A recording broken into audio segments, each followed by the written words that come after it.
गुरु चरणों में सत सत बार नमन। सच्चा अध्यात्म संत कबीर वाणी साध्वी ज्ञानानंद जी द्वारा लिखित पुस्तक से। वसंत एक। जाके 12 मास वसंत होए, ताके परमारथ बूझे विरला कोई। बरसे अगिनी अखंड धार, हरियर भव बन 18 भार। पनिया आदर धरीनी लोए, पौन गहे कस मिली धोए। बिनु तरबर फूले आकाश, शिव विरंची तह लेई बास। सनका दीक भूले भौर बोए, लख 84 जोइनी जोए। जो तेहि सतगुरु सत लखाओ, ताते न छूटे चरण भाव। अमर लोक फल लावे चाव, कहें कबीर बूझे सो पाओ। जाके 12 मास वसंत होए, इसे समझाते हुए सदगुरु कबीर साहब ने इस प्रकरण में प्रारंभ में ही सांकेतिक भाषा में कह दिया है। जाके 12 मास वसंत होए, ताके परमारथ बूझे बिरला कोई। अर्थात मास यानी महीना, वसंत यानी वसंत, 6 ऋतुओं में से एक ऋतु जिसका समय चैत्र बैसाख है। यह समशीतोष्ण ऋतु है। इसमें न अधिक गर्मी होती है न अधिक ठंड। प्रत्युत वातावरण बहुत ही सुहावना एवं सुखप्रद होता है। यहाँ वसंत सुख दुख से परे आनंद को कहा जा रहा है। भावार्थ, जो 12 महीने सुख दुख से परे आनंद में स्थित रहते हैं, उनके परमार्थ को कोई बिरला समझ नहीं सकता। जो माया की आसक्ति से परे होकर आत्म स्थित हो जाते हैं, वह सुख दुख से परे विलक्षण आनंद में स्थित हो जाता है। जिनके लिए संसार और संसार के प्राणी पदार्थ रमणीय और सत्य है, जो संसार के यथार्थ को न जानकर इसमें आसक्त रहते हैं, उनका मन राग द्वेष हर्ष शोक सुख दुख जीवन मरण आदि द्वंद्वों की अग्नि से सदैव उत्पत्त रहता है। परंतु जिनका मन सांसारिक भोगों से उपरत होकर अस्तित्व में रमता है, वे द्वंद्वों के अग्नि दाह से मुक्त होकर समता की आनंदमयी वसंत विहार में सदैव स्थित रहते हैं। न बाहरी वसंत स्थायी है, न इसका आनंद स्थायी है, परंतु आत्मा परमात्मा अविनाशी है और इसमें रमन करने वाले ज्ञानियों का आनंद भी अविनाशी है। मानो उनका सारा जीवन ही वसंत के आनंद उत्साह का पर्याय हो, पर उसकी इस आनंदमय स्थिति को जन सामान्य नहीं समझ सकते। इसे समझने वाला विरला ही होता है। यह संसार 2 पाटों की चक्की है, जिस चक्की में पिसाने से कोई भी बच नहीं सकता। कबीर साहब ने कहा है, चलती चाकी देखी के दिया कबीरा रोए। 2 पाटन बीच आए के साबुत गया न कोई।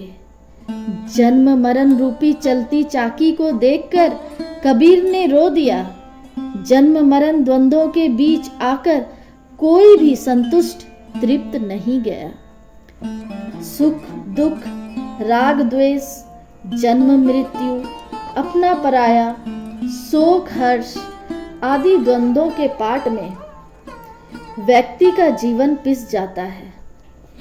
या तो व्यक्ति सुखी होना जानता है या दुखी होना जानता है, और दोनों अज्ञान एवं द्वंद्वदायक है।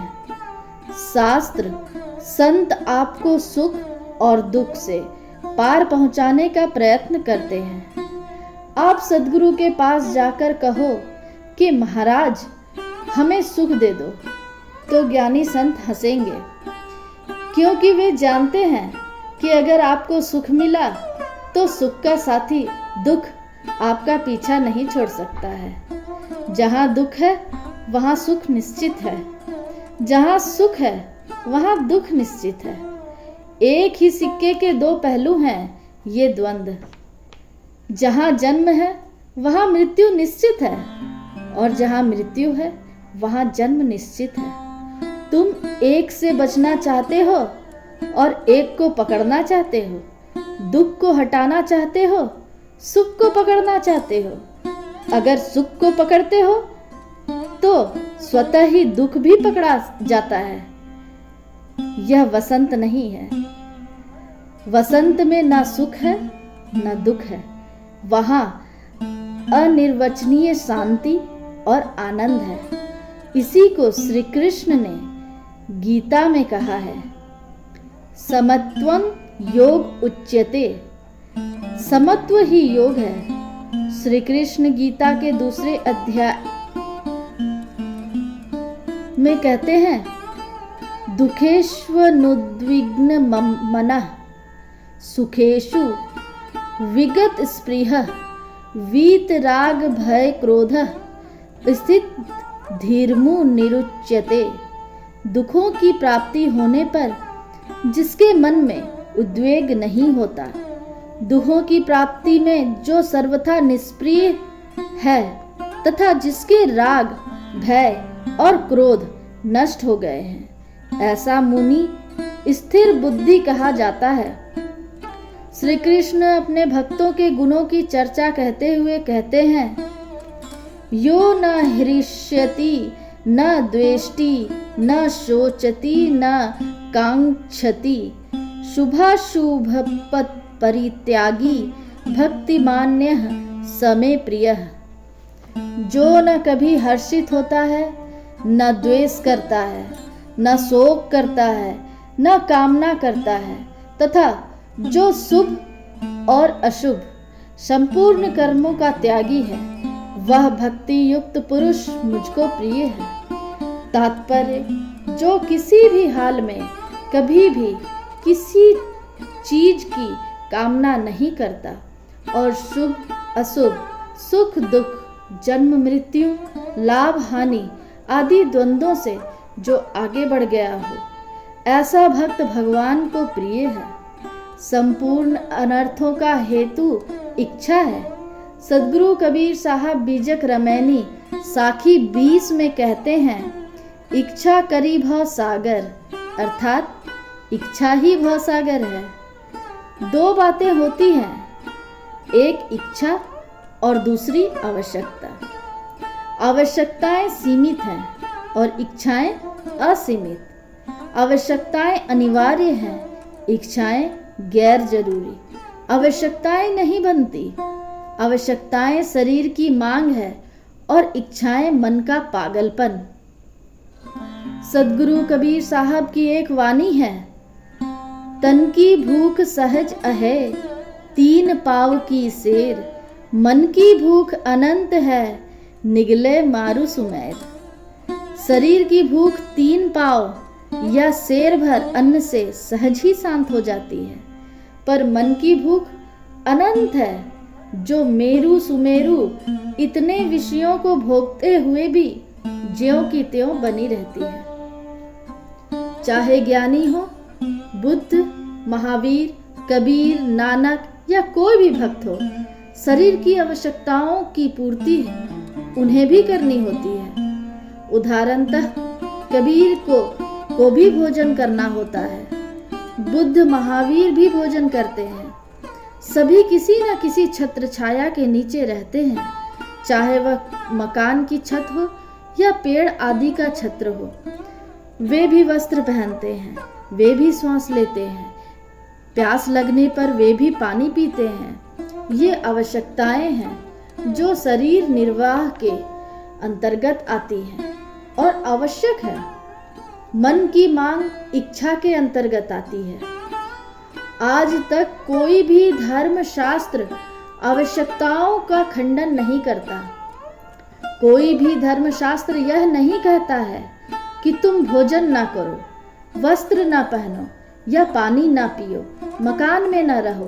धर्मशास्त्र आवश्यकताओं का खंडन नहीं करता, धर्मशास्त्र इच्छाओं का खंडन करता है। भूख शरीर की मांग है, जीवित रहने के लिए भोजन आवश्यकता है। शरीर की तो हम कोई भी स्वास्थ्यप्रद भोजन कर लें, पर जीभ के चटोरेपन में विभिन्न व्यंजनों की मांग इच्छाएं हैं। इच्छाएं मन करता है, शरीर नहीं। इच्छा और आवश्यकता में भेद समझ लेना चाहिए। तुम्हारे पास अगर 100 रुपए हैं तो मन 1000 रुपए की मांग करेगा। तुम्हारे पास एक मकान है तो वह और मकानों की मांग करेगा। अगर पैदल चलते हो तो वह साइकिल की मांग करेगा, और तुम्हारे पास साइकिल हो जाए तो स्कूटर की मांग करेगा। अगर स्कूटर हो जाए तो मारुति की मांग करेगा, और अगर मारुति हो जाए तो रेल और जहाज की मांग करने में भी नहीं सकुचाएगा। आप मन की इच्छाओं की पूर्ति नहीं कर सकते। आज तक कोई भी मन की इच्छा को पूरी नहीं कर सका। कोई चाहे घृत ही आहुति देकर अग्नि को बुझा दे, यह संभव नहीं। अग्नि को जल से ही बुझाया जा सकता है। इच्छाओं की पूर्ति आवश्यक नहीं है, इससे ऊपर उठने के लिए विवेक आवश्यक है। इच्छाएं ही व्यक्ति को सुखी या दुखी करती है। यह द्वंद्व है, इसमें व्यक्ति पीस रहा है। सुख दुख, राग द्वेष, जन्म मृत्यु, अपना पराया, शत्रु मित्र, लाभ हानि, मान अपमान आदि द्वंद्वों का कारण है इच्छा। चाहे कर्म योग हो या भक्ति योग अथवा ज्ञान योग, तीनों के सिद्धांत भले ही अलग अलग हों, पर तीनों की मंजिल एक है, और वह है इच्छा से ऊपर उठ जाना। ज्ञान योग आपको सिखलाता है कि संसार नाशवान है, शरीर विनाशी है। इस विनाशी शरीर और नाशवान संसार से अविनाशी सत्ता आत्मा तृप्त नहीं हो सकती। इसलिए संसार के मोह से ऊपर उठ तुम अपनी आत्मा को पहचान।